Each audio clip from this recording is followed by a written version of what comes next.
Welcome to Not Milk Never Milk. Subscribe if you're lactose intolerant. You're going to start with the essentials and act now.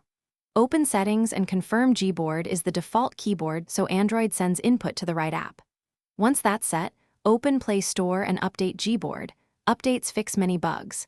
If typing still feels slow, go to Apps, pick Gboard, and force Stop. This restarts the process without erasing data. Make sure to test typing in a Notes app after this quick restart to see immediate changes. Once done with the basics, dig deeper. Clear Gboard's cache to remove corrupt temporary files that cause freezes. If issues persist, clear storage/data.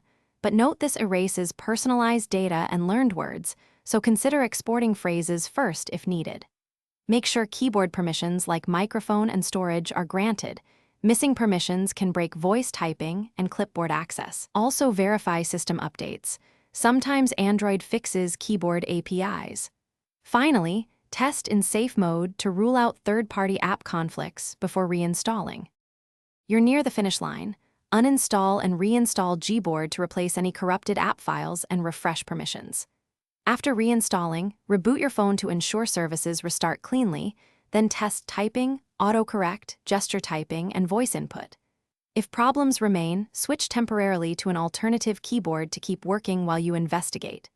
Troubleshooting tip: if nothing fixes it, back up your data and consider a factory reset. That's all.